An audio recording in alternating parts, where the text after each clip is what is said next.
Nothing works the first time. Okay? Please understand that. Nothing works the first time.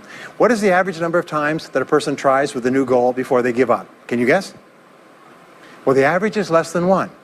Because most people give up before they try even once. They say, that's a great goal. I'd love to be financially independent. And then they give up. They don't even try. They say, but I couldn't because of this and because of that and so on. And then they move away to a wonderful place called Someday I'll.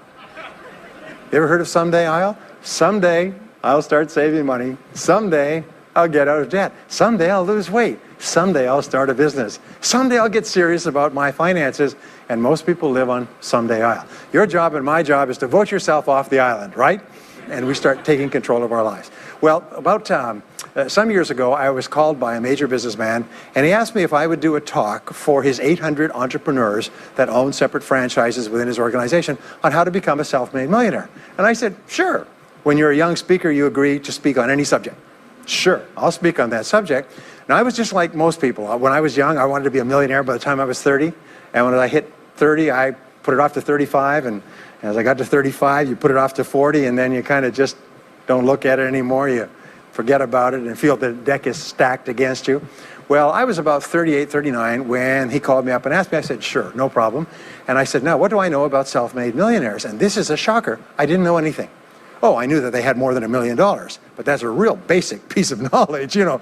So I started thinking, what do I know about them? So I began to study them. And that's when I found out that they've been studied so thoroughly, is we know everything there is to know about them. They are a source of incredible fascination. And there's 50 years of research. So I began to read the studies and find out where they came from and what they did and how they thought and where they started and the decisions they made and the kind of people they were.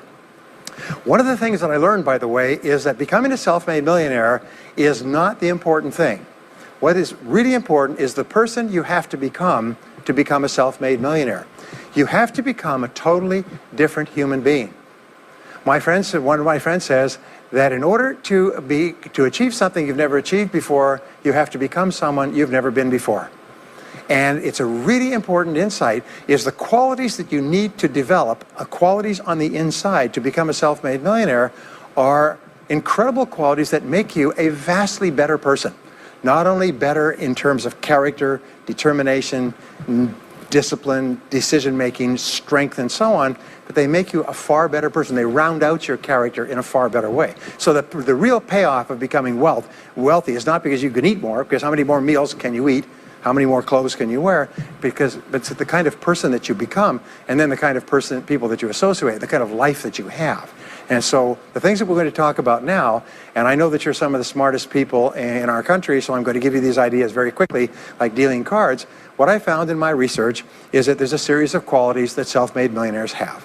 If you have these qualities, your success is virtually guaranteed. And if you don't have these qualities, the qualities are learnable. Point number one is that all business or sales skills are learnable.